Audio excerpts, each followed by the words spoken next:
First of all students, good morning. Students, कैसे हैं आप? देखिए स्टूडेंट्स, उम्मीद करता हूँ पहले तो मैं कि आप सभी अच्छे होंगे, स्वस्थ होंगे। घर पे प्लीज़ घर पे रहिए और स्वस्थ रहिए। अपने पेरेंट्स का कहा मानिए। पेरेंट्स आपको कुछ कहते हैं तो उन बातों को इग्नोर मत कीजिए प्लीज़, क्योंकि अब आप हमारे पास तो पढ़ने के लिए आ नहीं पा रहे हैं। तो अपने घर पे हो तो प्लीज़ घर पे अपने पेरेंट्स का कहा मानिए। As a teacher, as a parents, इस तरह से आप उनका कहना मान के अपनी लाइफ में आगे बढ़ सकते हैं, स्टडी को आगे बढ़ा सकते हैं। कोई प्रॉब्लम्स वगैरह हो तो उनसे शेयर किया कीजिए आप। ठीक है स्टूडेंट्स? तो चलिए स्टूडेंट्स, हम नेक्स्ट पढ़ाते हैं अपने टॉपिक के बारे में। अभी हम प्रीवियस टॉपिक के अंदर आपको बता रहे थे रिलेशन के बारे में, तो मैंने उस पर कुछ क्वेश्चन आपको डिफाइन करके दिए थे रिलेशन के। आज कुछ क्वेश्चन और डिफाइन करने जा रहे हैं, तो मैंने उसी वे पे एक क्वेश्चन लिखा है यहाँ पे। Let a equals to 2 3 4, b equals to 3 6 8, b any two sets. मैंने क्वेश्चन की स्टेटमेंट नहीं लिखी, सीधे उसकी फॉर्म बना के लिख दी है अभी। अब सीधा इसका आंसर करें क्या आता है। आगे आपको मैपिंग भी गिवन है क्वेश्चन में। क्या है कि R with relation from A to B कोई मैपिंग भी गिवन है क्वेश्चन में, मतलब कंफ्यूज नहीं होना है कि क्या है। मैपिंग आपको मिलेगी क्वेश्चन में, ये दी गई मैपिंग है। फिर R such that A tends to B हमने खुद लिखा है। फिर आर इक्वल्स टू, ये कंडीशन मैंने खुद बना के लिखी यहाँ से यहाँ तक। X comma Y such that बताया था, एक्स पहले वाला फर्स्ट में लाई करेगा, सेकंड वाला सेकंड में लाई करेगा। एंड ये कंडीशन आपको एग्जाम क्वेश्चन में मिलेगी। और ये कंडीशन है एक्स डिवाइड्स वाई, मतलब एक्स वाई को डिवाइड करने वाला होना चाहिए। एक्स मतलब होती है फर्स्ट टर्म सेकंड टर्म को डिवाइड करे, इतना आपने ध्यान रखना है। ठीक है, तो बनाए तो पहले क्या बनेगा, ए क्रॉस बी। क्या आएगा ए क्रॉस बी के अंदर, 2 की 3 से, देन फर्स्ट बनेगा 2 3, नेक्स्ट आएगा 2 6, नेक्स्ट आएगा 2 8, फिर 3 की बनेगी तो यहां बनेगा 3 3, फिर आएगा 3 6, फिर आएगा 3 8, फिर बनेगी 4 की 4 3 4 6, और फिर आएगा 4 8। इस तरह से बनेगी। ये बता चुके हैं पहले भी कैसे निकालते हैं। अब नेक्स्ट दिस इंप्लाइज, यहां से आपको r निकालना है और वो किस तरह से आएगा। तो मैंने बताया ना इसका मीनिंग, x डिवाइड्स y, मतलब x मतलब फर्स्ट टर्म सेकंड टर्म को डिवाइड करने वाली होनी चाहिए। क्या 2 3 को डिवाइड करती है? नहीं। 2 6 को करती है वैल्यू? हाँ करती है। तो पहला क्या आएगा 2 6, 2 8 आ जाएगा, 2 8 को डिवाइड करता है। 3 3 आ जाएगा, 3 3 को डिवाइड करता है। 3 6 आ जाएगा, 3 6 को करता है। 3 8 नहीं आएगा, 4 3 नहीं आएगा, 4 6 नहीं आएगा, 4 8 आ जाएगा, क्योंकि 4 8 को डिवाइड करता है इस तरह से। ठीक है, अब स्टूडेंट्स इसी में आपको डोमेन निकालनी है। तो क्या आएगा आपकी डोमेन,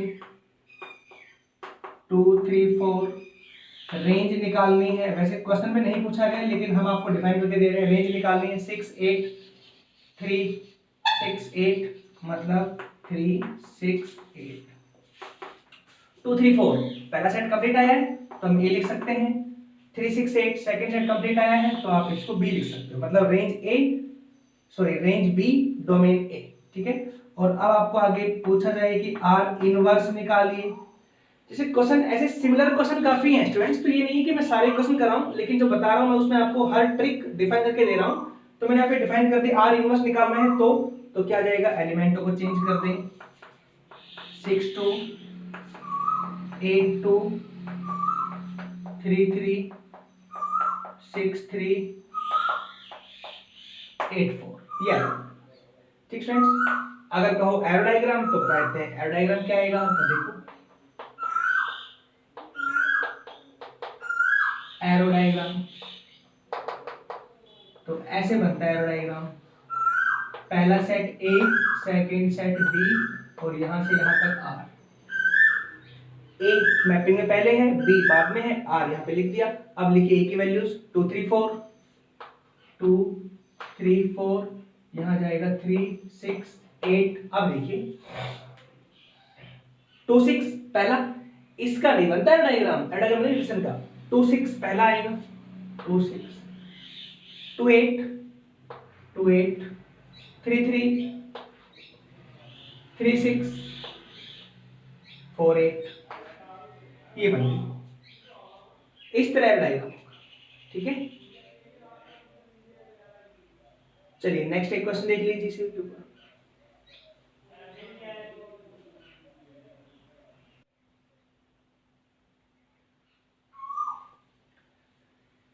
देखिए स्टूडेंट्स, मैंने यहाँ पे नेक्स्ट एक क्वेश्चन लिखा है, let R be the relation on Z, कि हमारे पास आर को रिलेशन है जेड के ऊपर, जेड मतलब होता है इंटीजर के ऊपर, defined by R as A square equal to B square. ये हमारे पास कंडीशन है कि रिलेशन डिफाइंड हो रही है कैसे, A square equal to B square, ये लास्ट की कंडीशन होती है, ठीक है। रिलेशन डिफाइन कहाँ पे है, सेट जेड के ऊपर। तो पहले आप क्या लिखेंगे, let Z be the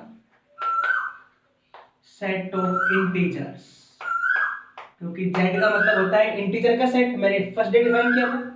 next, let r be the relation on z, one set है तो सेकंड में एक खुद ही होगा हमारे पास। This implies r such that z tends to z, ठीक है। This implies r equals to, अब अपनी तरफ से वहां पे a और b यूज हुए ना, तो अपनी तरफ से लिखो a comma b such that a belongs to first z, comma b belongs to second z, and अब आएगी कंडीशन कि a square equals to b square, ये कंडीशन है, ठीक है स्टूडेंट्स। अब बनाना है r इक्वल्स टू, क्या आंसर आएगा। तो पहले तो क्या निकलेगा, z क्रॉस z, तभी तो आएगा डिफाइन। बात है कि z क्या होता है, इंटीजर, इंटीजर क्या होते हैं, प्लस की टर्म्स, जीरो और माइनस की टर्म्स, सब टर्म्स आएंगे हमारे पास। तो मैं वही डिफाइन कर रहा हूं पहले। यहाँ पे हम ले लेते हैं here z equals to, suppose हम कुछ टर्म्स मान लेते हैं, जैसे मैं z इक्वल्स टू ले लिया -2, -1, 0, 1, 2 अप टू, देखिए इस तरह से हो गया था।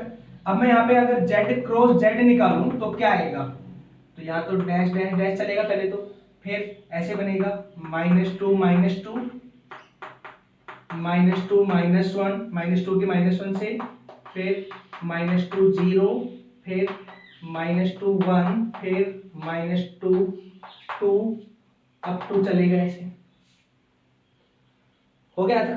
आगे बनेगा ना, अब -1 से बनेंगे, तो फिर क्या बनेगा, -1, -2, -1, -1, फिर आएगा -1, 0, फिर आएगा -1, 1, फिर आएगा -1, 2 अप टू चलेंगे ऐसे। फिर 0 से बनेगा स्टूडेंट्स, तो क्या आएगा 0, -2, 0, -1, 0, 0, 0, 1, 0, 2 और इस तरह से चलता रहेगा एंड तक। मैंने कुछ बना के लिख दिए हैं स्टूडेंट्स, यहाँ पे कुछ इनसे कंपेयर किए मैंने आपस में बना दिया, ऐसे हो गया था। समझा रहा हूँ क्वेश्चन कैसे होगा। अब यहाँ पे आप r लिखेंगे, r का रिजल्ट क्या आएगा, तो डैश डैश शुरू में दिए हो गया। अब लिखिए क्या, पहले वाले का स्क्वायर करूं और दूसरे का स्क्वायर करूं, दोनों इक्वल आने चाहिए, सेम है। पहले का स्क्वायर दूसरे का स्क्वायर, दोनों का स्क्वायर इक्वल आना चाहिए। तो ऐसे तो सेम सेम टर्म्स ही हो सकती है, चाहे वो प्लस में हो चाहे वो माइनस में हो। जैसे ये दो टर्म्स है, क्या आएगा पहला -2, नेक्स्ट क्या आएगा, ये नहीं आएगा, ये नहीं आएगा, ये नहीं आएगा, ये आ जाएगा, क्या आएगा -2, 2, ठीक है स्टूडेंट्स। फिर क्या आएगा और देख लीजिए इसी में, जैसे मैंने लिखा है -1 में, तो क्या आ जाएगा -1, -1, और क्या आ जाएगा -1, 1 आ गया, ठीक है। और क्या आ जाएगा यहाँ पे नेक्स्ट टर्म्स के अंदर 0, 0 आ जाएगा, इस तरह और भी चलते रहेंगे, और भी आते रहेंगे स्टूडेंट्स, काफी आएंगे। तो आंसर तो ये हो गया, लेकिन आपको दिख रहा है कि क्या आ रहा है क्वेश्चन में, सेम सेम टर्म्स आ रही है सारी, प्लस में माइनस में। तो देखो मैं सीधा इसको यूं लिख दूं कि r इक्वल्स टू, ये आंसर आएगा आपका a plus minus a, where a belongs to z, और ये खत्म। समझ आया केस, क्या आएगा r equals to a plus minus, आप यहां प्लस माइनस कर सकते हैं, दोनों बातें सेम ही है, फर्क नहीं है कोई भी, चाहे यहां प्लस माइनस कर दें, यहां रहने दें, यहां कर दें, यहां रहने दें, दोनों पे कर दें प्लस माइनस, कोई फर्क नहीं पड़ता है, क्योंकि यहां प्लस माइनस आना ही है दोनों पे क्वेश्चन के अंदर। तो स्टूडेंट्स क्या बताया मैंने, वैसे भी यहाँ प्लस माइनस आना है तो आप लगा भी सकते हैं प्लस माइनस, क्योंकि देखो यहाँ माइनस माइनस माइनस माइनस और आगे टर्म्स प्लस की भी आएंगी, तो आप इनको प्लस माइनस भी इकट्ठा कर सकते हैं, लेकिन आप ऐसे ही रहने दें, क्योंकि मैंने क्यों लिखा है कि ये प्लस का तो ये प्लस माइनस दोनों डिफाइन कर दिए मैंने एक साथ यहाँ पे कंप्लीट। ठीक है स्टूडेंट्स, वैसे गलत कुछ भी नहीं है, आप कैसे डिफाइन कर सकते हैं। टर्म सेम सेम होनी चाहिए, तो दोनों टर्म सेम सेम है, ए यहाँ पे ए यहाँ पे, एक के साथ प्लस माइनस शो कर दिया, और ए बिलोंग्स टू जेड, मतलब इंटीजर हो सकता है। समझ आया कि स्टूडेंट्स? अब मैं पूछूं इसकी डोमेन, डोमेन क्या होगी? तो डोमेन होगी इंटीजर, रेंज क्या होगी?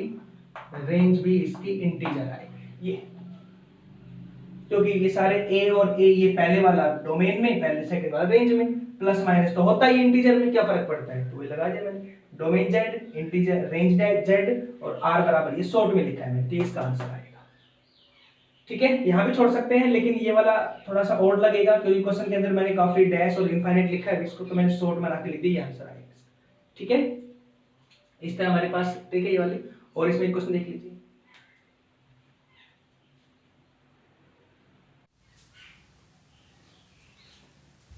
देखिए स्टूडेंट्स, मैं नेक्स्ट क्वेश्चन लिखा है, let n be the set of natural number, let r be the relation on n, मतलब सिंगल सेट आपको गिवन है, r such that n tends to n, mapping हो गई, और अब r equals to a, b such that a belongs to n, b belongs to n, हो गया था पहले तो। फिर क्या कंडीशन है, a less than 5, b equal to 3, मतलब a तो 5 छोटा होना चाहिए और b इक्वल टू 3 होना चाहिए। ठीक है, b इक्वल टू 3 मतलब सेकंड वाला हर बार 3 रहे और पहले वाला 5 से छोटा रहे। तो फ्रेंड्स चाहो तो n क्रॉस n भी निकाल सकते हो, मैंने बता रखा कैसे निकालना है, वही कुछ टर्म्स लिख के दिखा सकते हैं, और चाहो तो सीधा आंसर ही आ जाएगा। देख सीधा आंसर देखो कैसे आएगा, this implies r equals to क्या आएगा, दोनों नेचुरल नंबर होने चाहिए, और नेचुरल नंबर शुरुआत होती है 1 से, 1 2 3 4 5 6 ऐसे, सेकंड वाला 3 होना चाहिए और पहले वाला 5 से छोटा होना चाहिए। तो 5 से छोटा कितना होना चाहिए पहले वाला, तो शुरुआत तो 1 से होगी ना क्योंकि नेचुरल नंबर है, तो पहले वाला 1 और सेकंड वाला हो गया 3, सही है। अब कॉमा पहले वाला 2, सेकंड वाला 3, सही है, फिर पहले वाला 3, सेकंड वाला 3, सही है, फिर पहले वाला 4, सेकंड वाला 3, सही है, और ये ब्रैकेट बंद, बस और भी कोई आएगा नहीं।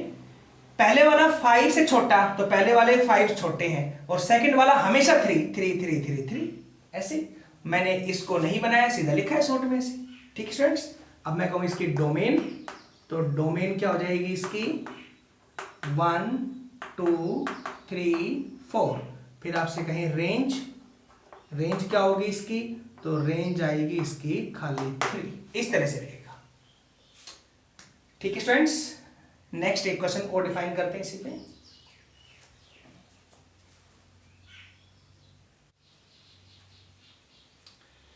देखिए स्टूडेंट्स, मैंने एक इसका लास्ट क्वेश्चन लिखा है इस पे, क्या है वो क्वेश्चन, इसके बाद आपका लेसन कंप्लीट है।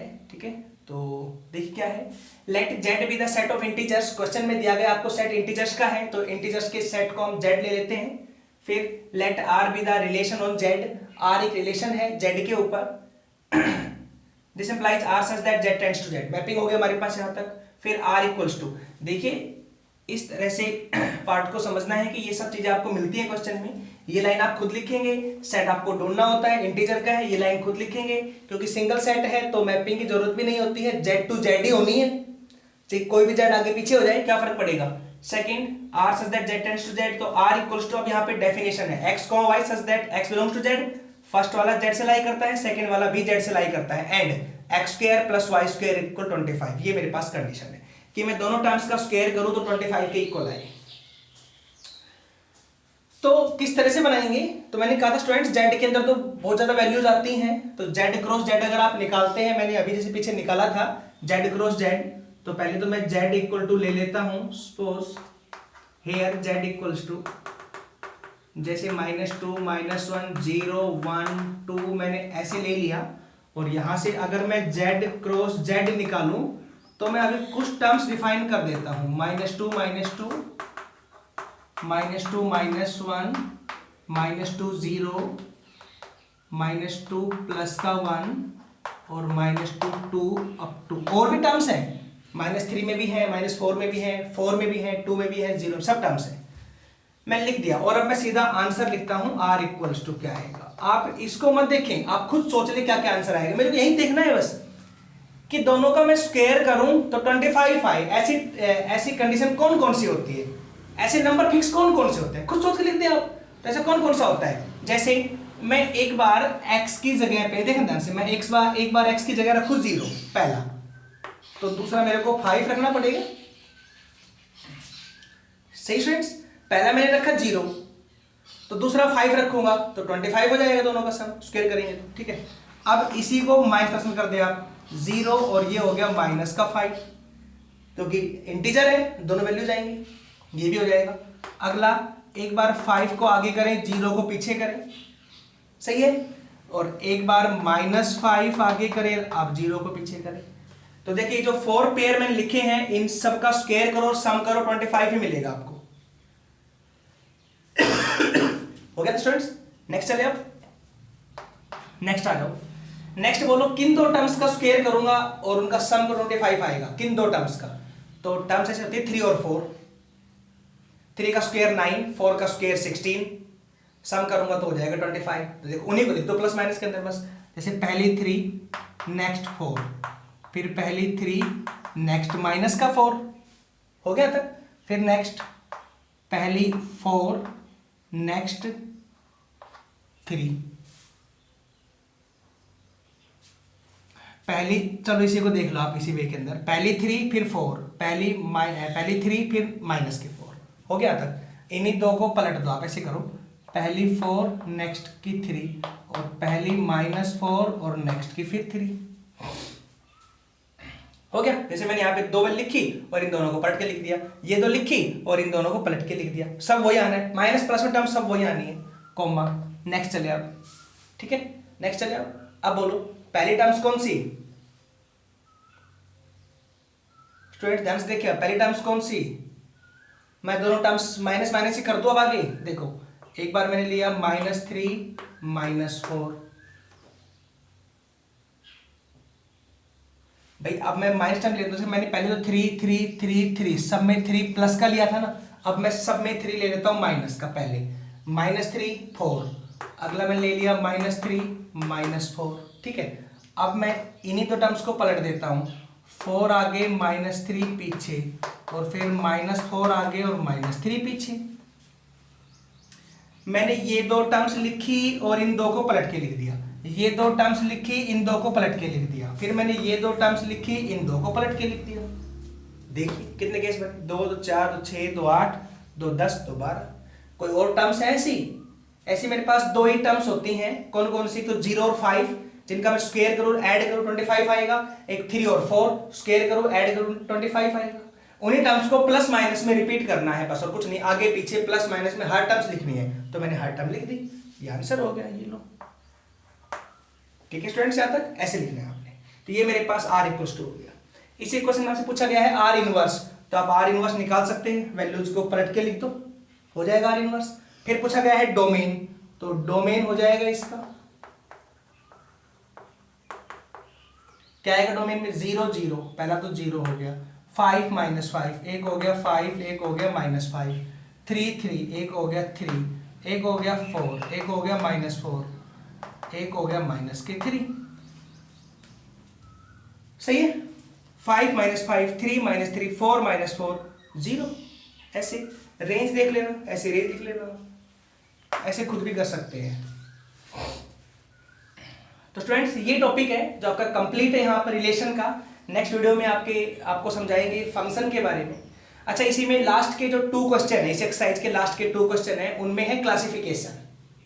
एक बार ध्यान से सुनो स्टूडेंट्स, क्या होते हैं, नेक्स्ट टॉपिक है क्लासिफिकेशन का, उसके लास्ट के 2 क्वेश्चन है इसके अंदर, 11 और 12 इस एक्सरसाइज के अंदर, वो आपके सिलेबस 12th के अंदर है।